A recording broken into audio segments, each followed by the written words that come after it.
Hello, everyone. Thanks for joining us today. I'm Erin Blue, Executive Director at the Peggy R. McConnell Art Center in Worthington, and we are here talking with Barbara Fant, local poet. Barbara, could you please take a moment and introduce yourself and let us know a little bit more about you? Sure. Hello, everyone. So good to be here. My name is Barbara Fant. I'm a poet.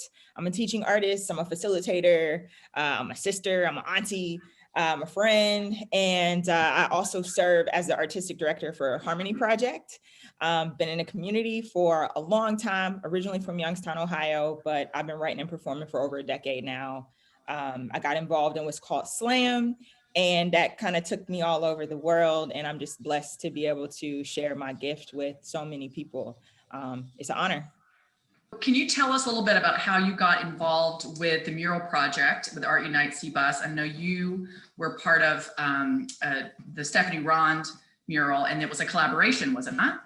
Correct. It was. It was. Yeah. I mean, when the protests broke out in the city, um, it was a lot. I think everybody wanted to do something, and especially the artists. So the Ohio Theater called on several different artists to do this mural project. Stephanie Ron and I have worked together a lot in the past. She's a good friend and an incredible artist. And she wanted to do a mural there as well. She said yes to the project. And then she just felt like she couldn't be the only one that had a voice in the space. So she wanted to make sure that there was a Black woman's voice in the space as well, which I so appreciated. And then when she came to me, I just felt like it couldn't just be me that had a voice in that space. So I wanted to collaborate with other artists. So I called up my fellow poets, Dion Custer Edwards, Cynthia Amoa, Taisha Radford Shorts, Nafisa Malik, and Bahira Malik. And I just asked them to each give me a line.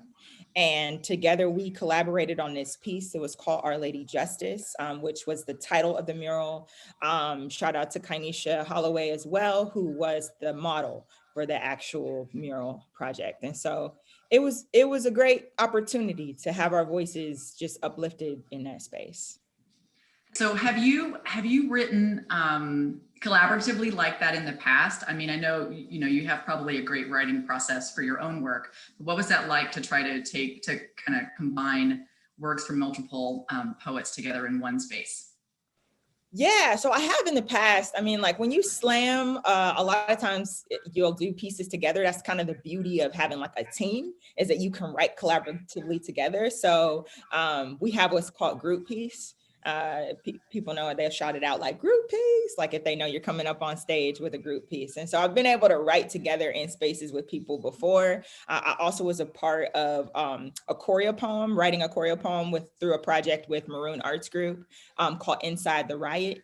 And so there were several artists that got together for many weeks, and we wrote this entire choreo poem piece. So for me, it is a natural thing. I also am in my brain. I feel like I work kind of like an architect, I put poems together like puzzles. So a lot of times I'll have different lines that come to me, and then I'll like number them on my page, and then that kind of formulates the poem. So the first line I get might be the last line, or it might be in the middle of the poem, but I don't know it yet until it kind of fully comes together.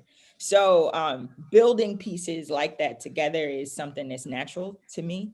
And I love it. And so I'm so thankful that they said yes. I love also that we were able to bring your work into the indoor exhibition that we have here called From the Outside In, and that came through a collaboration with Ryan Moss, who, when I talked to him about like, how could we get Barbara to be part of this visual art exhibition, he said, why don't I just, paint it? So can you tell us a little bit about why you picked the poem that you did and what that process was like working with Ryan? Yeah, he's great. I mean, I love Brian. He's incredibly talented, and I have known him for years, and just always honored when we get to the chance to be in the same space together. So when he reached out, I said, well, you know what? Let's kind of do something that surrounds joy, that talks about the moment and talks about the Black voice and being in that space, but and the realities and the challenges that we face, but also is a message of joy and hope. And so the piece that I chose is called But Tonight. And it's really, if you read it, it reads more like a chant. So it builds and it repeats. And that's kind of something that I wanted to have in the space. It's also short, right? It's one of my shorter poems, right? So which fit well visually on a painting. So yeah, it just worked out. I'm so thankful that he asked. That's great. We really enjoyed the process of getting that to us, to the gallery. It was still wet when it came into the gallery. We had to let it sit and dry so we could hang on the wall. So really hope people are able to come take a look at that, and in our gallery for as long as the show is up through the end of February, and then also to look at it online on our website. So that's really great. Can you tell us a little bit about what you find uplifting about the world or in the city today in our community? Where do you find hope right now during these troubling times? Yeah, I think as an artist, I always turn to the art. So one, my faith is a big part of my life. It always has been a big part of my journey and finding hope, but also the artist, that's one thing that did not stop during the pandemic. Okay. It's like we didn't have the same stages, we weren't selling the same amount of tickets, we weren't getting paid the same, but the art did not stop. People kept creating, and as artists, that's what we're going to do. And I think that's something that inspires me. Just because the world stops doesn't mean the artist does. And we just keep pushing. We do what we know how to do best, and that's create. And it's what we're called to do. It's what we're built to do. And so that's something that truly inspires me. And the young people, with so many young people that are like popping up all over the place, that are just doing their thing. And I'm not old, you know what I mean? But I'm kind of like, I've been around for a long time, okay? And so this new generation is coming up under me, which we are going to have a new generation coming up under them, and or coming up under us. And this new generation, they're doing it. They don't care. They don't ask, right? They don't ask for permission. They just do it. And I love that. I love that about them. And they're not just doing one thing, they're doing multiple things, and nobody's going to tell them that they can't. And they're brilliant. So I'm inspired by that constantly. You talked a little bit about how your faith is really a place where you find inspiration. Are there other artists or poets, whether those are people that you knew that were mentors, or national or well-known poets or artists that have inspired you through your path? Ooh, oh my goodness. Yeah. Too many Small artists list. today. Small list.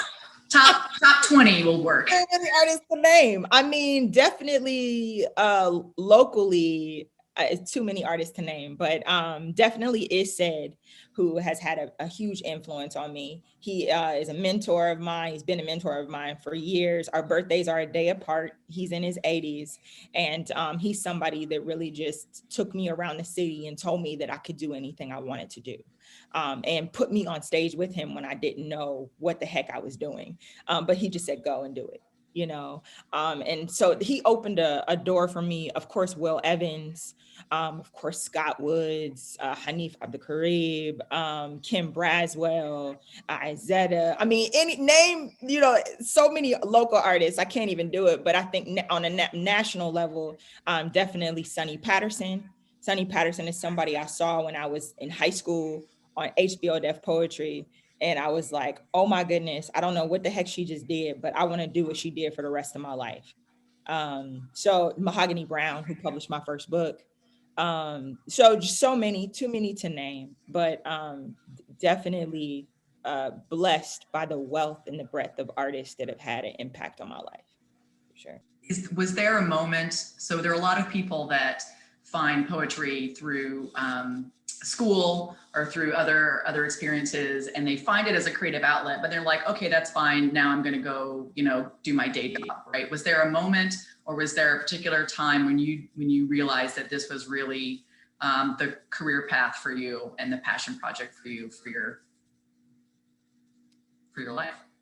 Yeah, I think that moment came many times, but definitely, yeah, it was definitely in college, when I was entering slams and was able to travel and tour and able to see what the women and what specifically the women, what they were doing on stage. So your Andrea Gibsons, Era D Matthews, your Mahogany's, like what they were doing on stage. And I was like, oh my goodness, like they're changing the world. And that's what I want to do. Like, this is what I'm called to do. This is what I'm purposed and footed to do.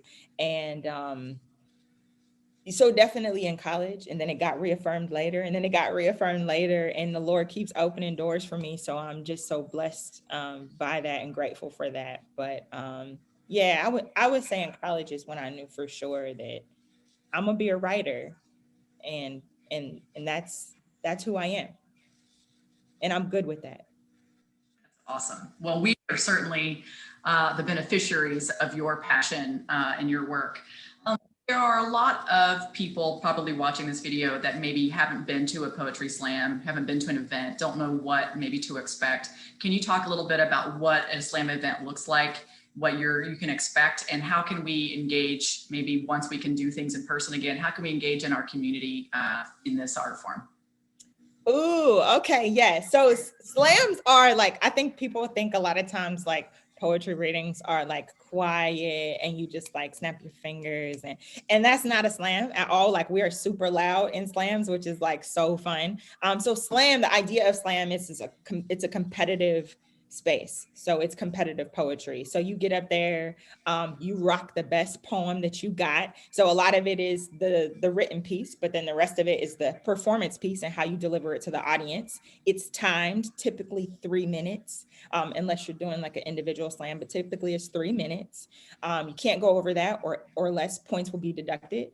You're scored on your poem. So it's a space like, they're like, you can't score poetry. Actually, in a slam, you can. That's what we do, right? And so you're judged on a score from 0 to 10. It's a point scale, and then they take the average score from those 5 judges. And a lot of times, the way that a slam traditionally works is the judges are picked randomly out of the audience, even at a national level. So you can have a judge, right, that is like, poetry is their thing. Or you can have a judge where they've never heard a poem ever in their life, and they're just like, well, what in the world is happening? And they could be the judges. The only rule is they can't have any affiliation with another poet who's actually in the slam. So with that being said, there's tons of poetry venues around or nationally, but especially in this city. And for a long time, there were 2 qualified slam venues. Writing Wrongs Poetry Slam is still one of them. COVID kind of like shifted, of course, the way everything works, but it is still a space. There's still poetry at Writer's Block, Cafe Kerouac. You can jump into that space as well. Seventh Draft, Native Tongues. So there's several different spots in the city where you can get involved. So just be on the lookout for them. You can follow those pages. A lot of times I'm reposting things as well. So if you follow me, you can tag on there as well. I know we're all really looking forward to an opportunity to be in space and share physical space with others again. And, maybe this is going to be an opportunity for us to find new spaces that we didn't typically inhabit before. So that's great. Do you have kind of a particular memory or a moment that you were really proud of as an artist, an accomplishment, one of the slam competitions, or maybe something even smaller that was just really a special moment for you? Yeah, I mean, I think a lot, there's so many special moments I think that I've had over the years. Initially what came to mind is being in Toronto and being on a final stage for the first time when I was like 20 years old. And our team from Columbus, Ohio won that year, which is a regional slam. And I had a conversation that night after I won with Mahogany Brown, and she was just like, I'm going to publish your book. And I was like, I have like 3 poems. I don't have enough poems to publish a book. And she was like, you will. And she did it, and she was right. And she did it. So I think that was a moment that was really reaffirming for me. So definitely then I think Women of the World making final stage at that point in time too, just because I was so honored and just so inspired by so many of the women in that space. So to be able to stand on stage with them at finals was just incredible for me. So the other thing I'm thinking about is we've been working as an art center in trying to promote ways to support artists during this time, or during, times after the ones we're in right now. So what's the best way that patrons can support you personally, or SLAM as an art form, or as, you know, in a diverse equity kind of artistic space in our community? What are some suggestions that you have? Yeah, that's a great question. I mean, I think that just uplifting our work in so many spaces. One of the things that I have been doing, I've been called upon to do, especially during COVID, is as these like conversations around race and around diversity, or even just resiliency are happening. Even on Zoom, people have been asking me to come in and help ground this space, to help either do a poem or present a poetry exercise to all these non-traditional spaces, like spaces where you would not necessarily see poetry. And that has been such a blessing for me. People pay me to do it. It's been awesome. But I think thinking about non-traditional spaces, like spaces where you wouldn't see poetry in, think about hiring an artist to be in that space. If you're thinking about having a grounding exercise or a resiliency space, or just a relaxation and rest space, think about hiring an artist to help ground you in that space. That it would be a blessing for us. And it puts money in our pockets, okay? Because artists need to get paid, okay, for what they do. So I think that's a big part of it. You know, on a small scale, repost, retweet, do whatever you can in that way. We have lots of online events. Please tag in that way. That's one of the best things that you can do for us. And then a lot of people have Patreon, so you can also sign up for that. Even if it's like $1 a day or $5, you know, whatever it is, you can help someone out in that way as well. I have a lot of online events. That would be a beautiful way to support me. You know, think about non-traditional spaces. Buy our books. We have books online. I don't have a book out right now. I will this year, though. My book is coming out this year. By the end of this year, it'll be out. So, but lots of other artists in the city have books. They have music. So go support those things. Download the music, buy the books, buy the merchandise. All of that is helpful. So we're only about 10 days maybe after the presidential inauguration, and I would be remiss to not have a conversation with you briefly about Amanda Gorman and your feedback and your reaction to her great poem that day. Yeah, I mean, what can I say that hasn't already been said about her? I mean, I think she is fantastic. What she did was, I think she set a tone. She gave the right words at the right time, you know, in the right space, and it was a beautiful thing. It was a beautiful thing to see. It was a beautiful thing for you know, to see a Black young woman up there in that space. I think she did something for young Black women, young Black girls, but then also for poetry. I think that she elevated the level of poetry. There were so many people who said, I hear poetry in a new way now. Like, I never thought about poetry in this way. And I heard from a lot of other poets, you know, nationally, who were just saying like, now my family tells me that they're, you know, I'm validated in what I do or what I've chosen for a living. I've heard that like so many, you know, so many ways, because she just set a standard. So it was incredible. It was awesome to see. It also gave me such hope and gratitude for so many of the people that are cultivating so many spaces for young people. There are so many people who have paved the way for us. You know, I think immediately of Patricia Smith. There's so many people who have paved the way for us to be able to do what we do. And it's because of their bravery and their courage, and their strength in stepping up in these spaces where poetry wasn't, or just to continue the legacy of poetry, that opened up the door for a space for her to have a space in this world. So it was beautiful. It was, yeah, it was an honor to see. Thank you so much, Barbara, and everyone else for watching today. And one more note this piece of artwork that has Barbara's words on it is, like many other pieces in our gallery, for sale. And those sales do support the artists that are in our gallery exhibition. So we hope that you can support the artist either by promotion or by purchase of their work. And thanks again, Barbara, for joining us today. And thanks to all of you out there in the universe.